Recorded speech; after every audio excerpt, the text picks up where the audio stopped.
Section 1.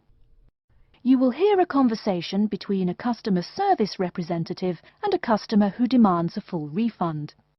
First, you have some time to look at questions 1 to 4.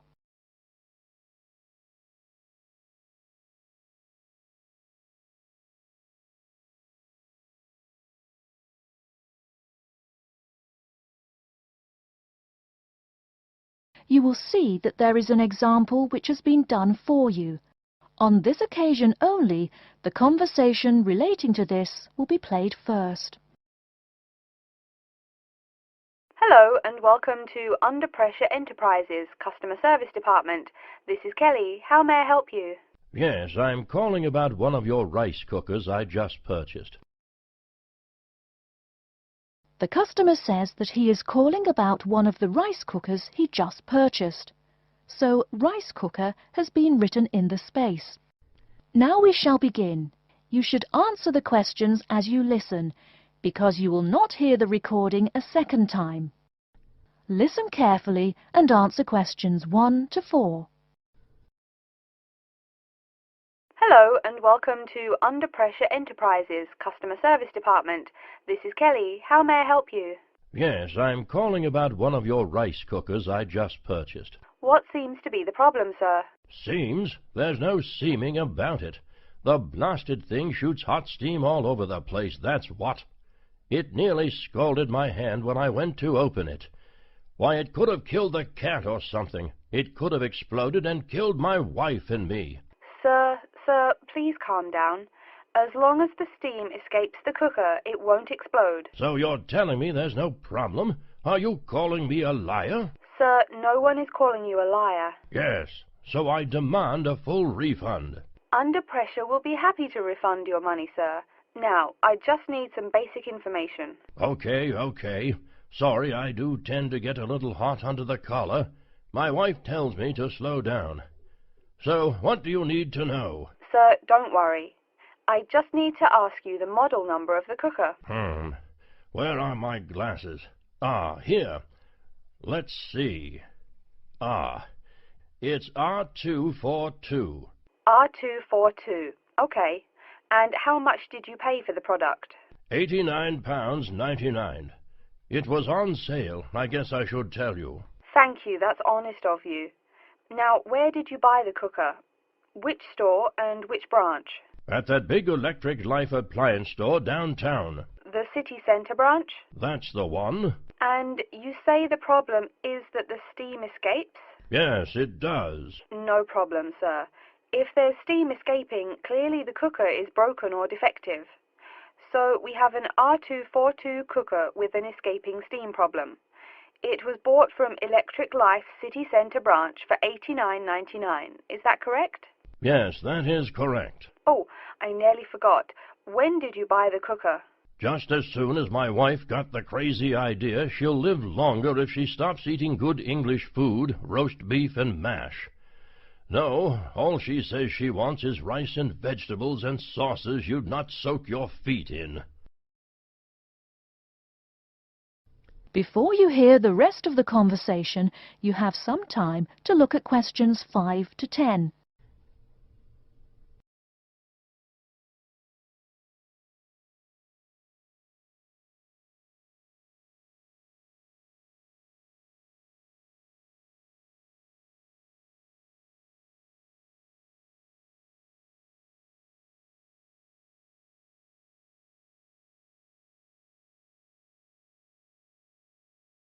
Now listen and answer questions 5 to 10. Sir, when did you buy it? Oh, there I go again. Let's see. We bought it just 6 months ago. We hardly use it either. But 6 months? Is that too long? I mean, for the warranty? Very well. That's well within the warranty period. Now, what's your name and address? Name and address? What for? Sir, it is company policy. If you want your money, you must inform me. Money, you say? Oh, my name is Herbert Hewitt, and my address is 84 Park Road. Is that here in Coventry? Yes, the postal code is B024. 1DJ. But I don't think sending things in the mail is very secure or very efficient. I mean... Don't worry, Mr. Hewitt, don't worry. We can credit the money to your credit card. You do have one, don't you? Yes, that's how we paid for the cooker. Oh, yes. We still have the number on the computer. I only need to ask your card's expiry date. I'm afraid I never give that sort of information out. I mean, once you have that, anyone could go charging things and... Sir, I said your expiry date, not your card's password. Oh, yes. Foolish me. Of course, you didn't say password. Let's see. That will be April 2008. April 2008. Very well. Your card still has nearly 2 months left to go. We'll get that refund right to you, probably by 5 o'clock this evening. You had better. If I don't get my money... Wait. Yes, I know I'm losing my temper again. I really am sorry. I haven't had my medicine today. And, sir, just one more question for our records. How often do you go shopping at the city centre branch? Oh, well, it's hard to say. I suppose maybe once a month. But I can tell you this. If I don't get my refund, I'll never shop there again. Oh, I think it's time to start looking for another job. That is the end of section 1. You now have half a minute to check your answers.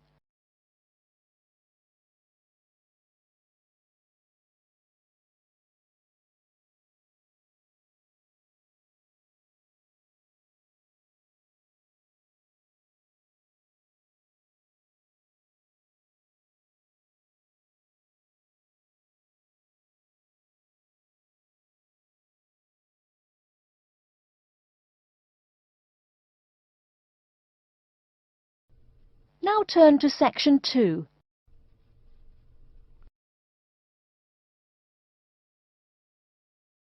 Section 2.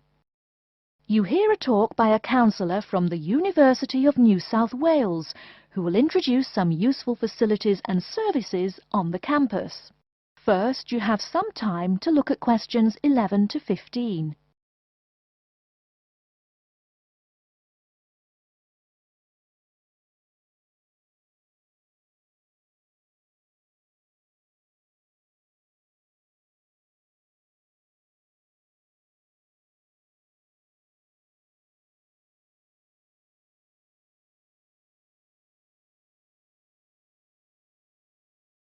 Now, listen carefully and answer questions 11 to 15. Hello everyone, and welcome to the University of New South Wales. The first thing I'd like to do at today's orientation session is get you all oriented. That means tell you the location of some useful facilities and services. So, first of all, take out the maps we gave you all as you came in the door. The map is the big yellow sheet of paper. As you can see on the map, north is at the top, south at the bottom, etc. Which way is north? Well, look through that window on my left, your right. See the rising sun? That would have to be east. So north must be directly behind me. Now, we're at the campus main gate. The recreational facilities are on my right hand, and its opposite is the student centre. No questions? Good. Pretty easy, right? Okay. Did everyone eat breakfast at the student food service this morning? Was the food good? Yes, I am joking. I've eaten there too. So, after a meal like that, you must be eager to go to a doctor, right? Well, I have good news for you. The Student Health Centre is located about half a kilometre straight north of here. Look on your maps. You see the street on the east side of this building? Ned Kelly Avenue? Just follow that about 500 metres and the health centre will be on your left at the 3rd cross street. Now, I know you all just got here, so you must be wondering how to tell your folks you've arrived safely, how much you miss the dog, and how you already need more money. If you don't have an iPhone, you probably are wondering where to find a computer. Well, I have good news. If you go straight out of its door and walk down the garden street, you'll see the internet unit on your left side, just next to the gym. The hours are posted on the door, and the computers are free, but you must bring your student ID card with you. Like I tell everyone, if you need help with anything, you can probably find right here in the Student Center. Do you see the 4 buildings there between the Student Center and the library? Those are the dormitories. The men's dorms are the 2 on the south, the women's the 2 on the north. Okay, I'm sorry to have to tell you, but the university has been doing a lot of repairs and remodeling, and it's not all done yet. So there may be some small problems with your dorm rooms. Maybe the window doesn't open. Maybe an air conditioner is missing or does not work. If there are any problems, you can go to the complaint office, which is right beside the teaching building between the Parker Street and the Cramer Street. Just tell them your problem, and they should have it fixed by the time you graduate in 4 years. I'm joking, but please be patient. There are a lot of little things they need to take care of. Tired of the school food? No? Give it a week. Or maybe you just need a place to get coffee in the wee hours of the night during one of those marathon study sessions. Either way, you definitely have to check out the little cafe just past the women's dormitories. They've got free Wi-Fi, so a lot of students saddle up with coffee and a bagel for hours on end to get work done.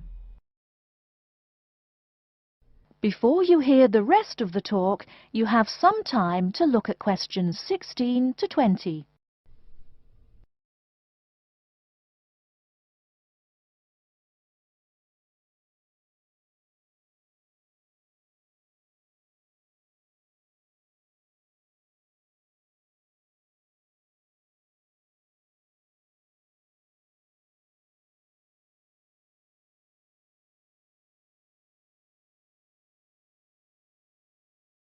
Now listen and answer questions 16 to 20. As for the dorm rooms, I have some bad news and some good news. The bad news is the rooms are small and you'll probably be sharing space with at least 3 other students. The good news is that each room has its own bathroom. What's good about sharing a bathroom with 3 strangers? Good question. Okay, call it bad news and worse news. Hey, maybe try this for good news. Each dorm has a kitchen. If you want to make snacks or meals, you can do it there. You can buy food containers at any campus convenience store, so you can store your food in the kitchen. But a word of warning, you should definitely write your name on your food containers. Sad to say, there are food thieves among your fellow students. Speaking of thieves, a word about security. I mean, this is Australia, and we do get drunken bushrangers wandering onto campus. Each of you will be given a key for your dorm room. Don't lose it. You have to pay for any replacement and fill out a bunch of papers too. Red tape, huh? Your key does not work for the front door of your dorm, however. To the right of each door, there's a keypad with numbers. When you move in, they will tell you the code you use to enter the door. Please do not tell the code to people who do not live in the dorm. Let's see. Have I forgotten anything? Oh yes, most of you are not rich, correct? So when your clothes get dirty, you can't just throw them away and buy new ones. That means you have to learn to do laundry. Or, men, that means you have to hurry up and get married. If you decide to wash those clothes and not get married, there are laundries in each dorm. Where? Oh, I almost forgot to tell you. The laundry for each dorm is in the basement. Some real good news this time if you're a student, it is free. You do have to buy your own soap, however. The laundry closes, by the by, at 11:30. And now that I've mentioned 11:30, please remember, the dorm doors are locked at 11:30 p.m. Your code will not work. If you want to get in, you'll have to call the night watchman. Don't worry, you can get that number at the dorm office. Yes, the dorm office and the complaint office are the same office. All right then. Before we continue, are there any questions? That is the end of section 2. You now have half a minute to check your answers.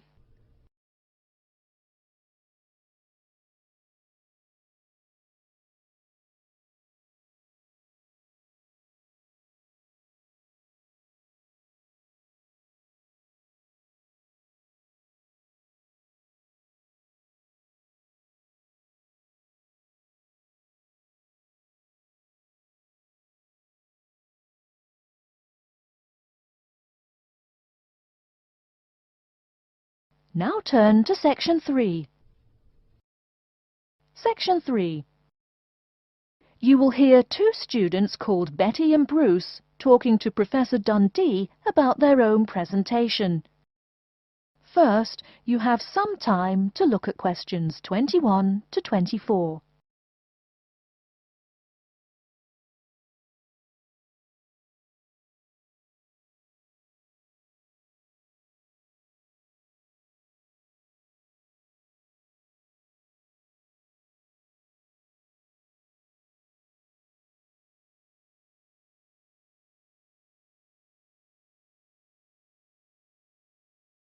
Now, listen carefully and answer questions 21 to 24.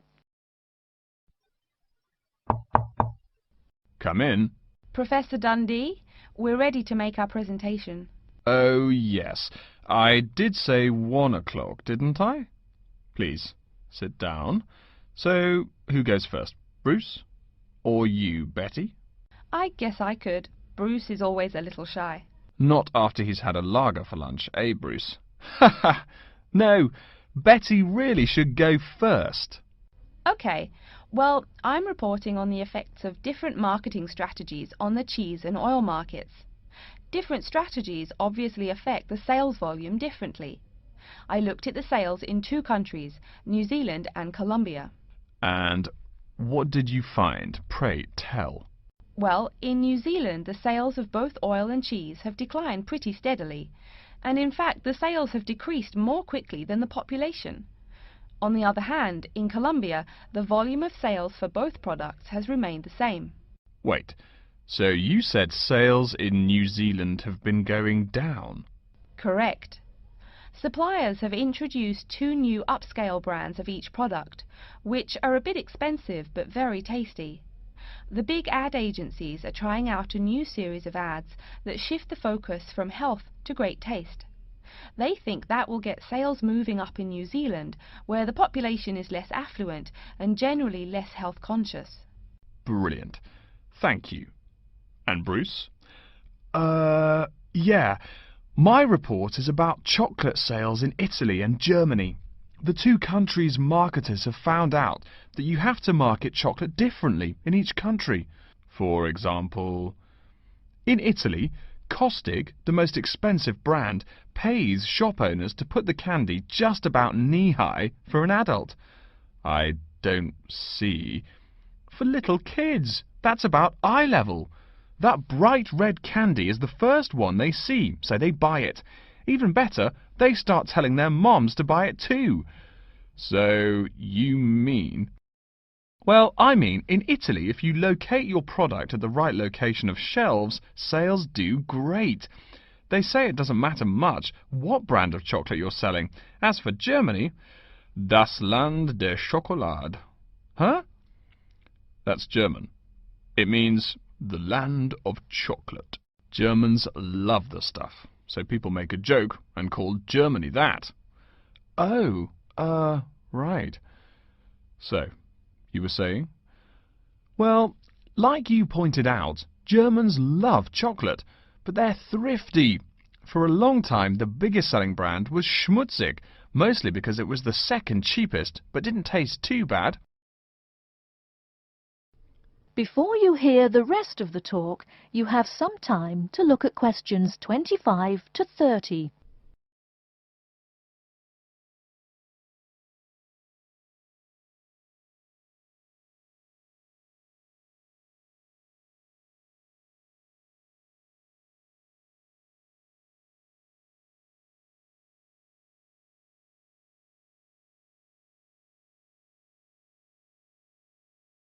Now listen and answer questions 25 to 30. Again, brilliant. A pretty good job, both of you. Tell me, what do you plan to investigate next week? I'm especially interested in the effects of colour on sales of products, so I'll be looking at ads for cosmetics and cleaning products in the local market. You know, like the distinct orange colour of Mr. Muscle, lavatory cleaning products.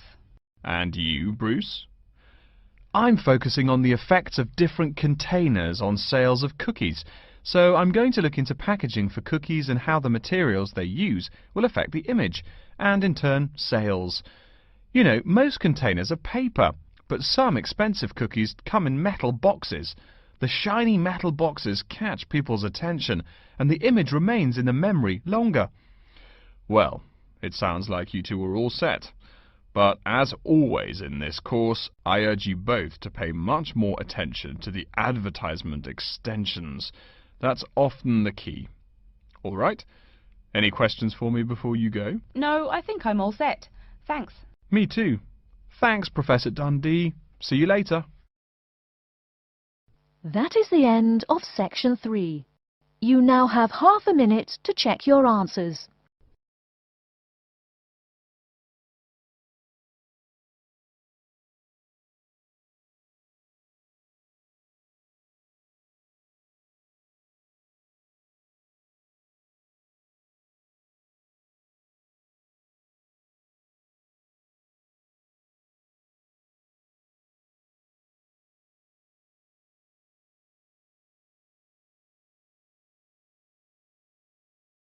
Now turn to section 4.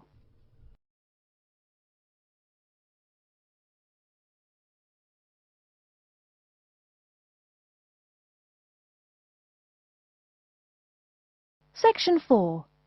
You will hear an introduction of the exhibition named 2 Centuries of the Bike. First, you have some time to look at questions 31 to 40.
Now listen carefully and answer questions 31 to 40. Good afternoon, ladies and gentlemen. I'd like to take this opportunity to welcome you to our exhibition, 2 Centuries of the Bike. Let's stroll around the exhibition, shall we?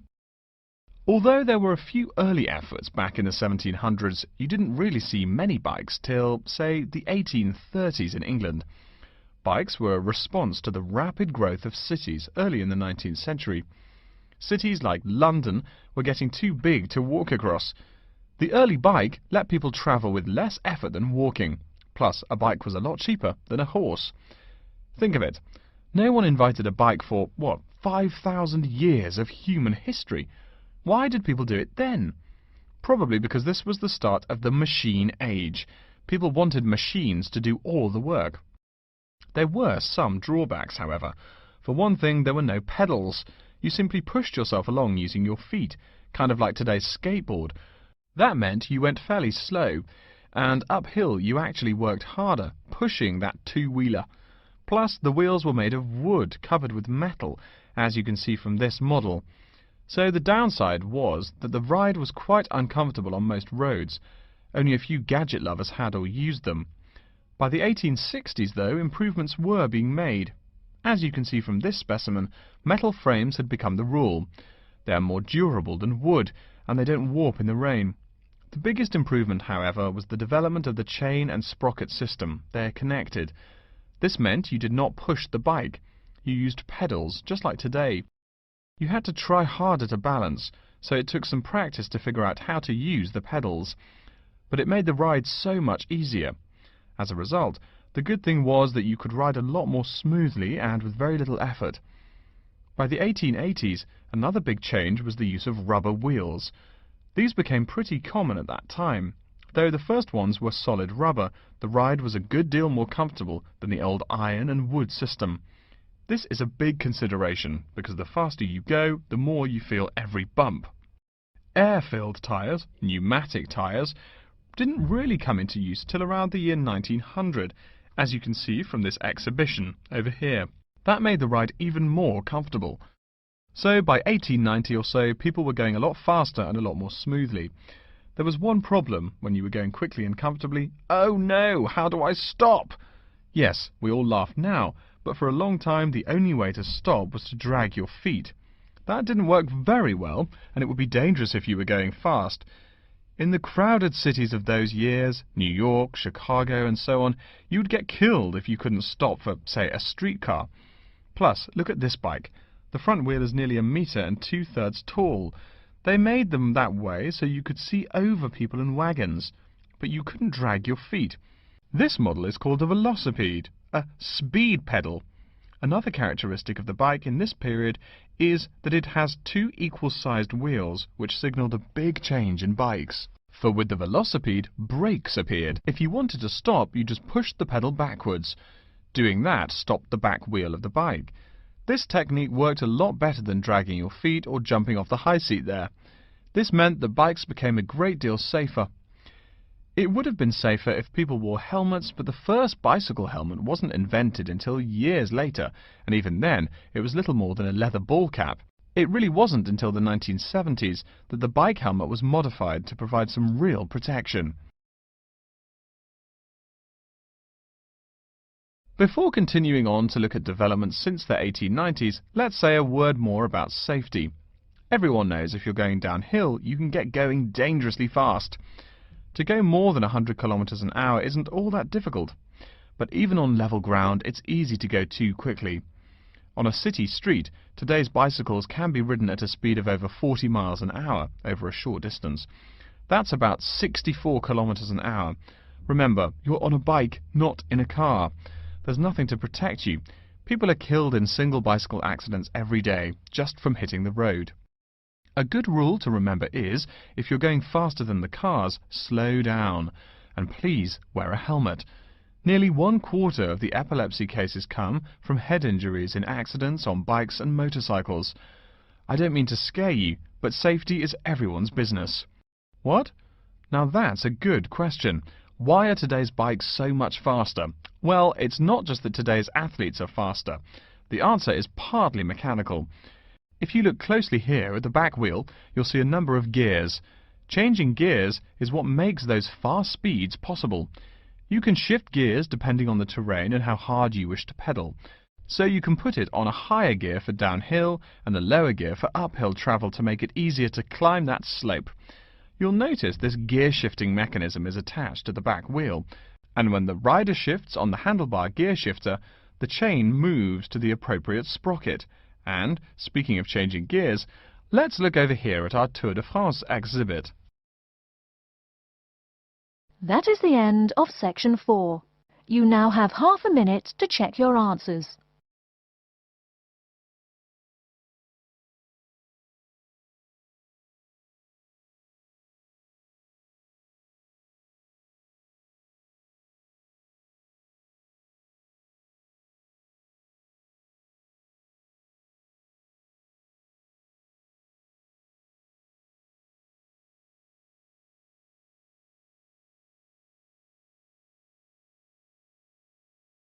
That is the end of the listening test.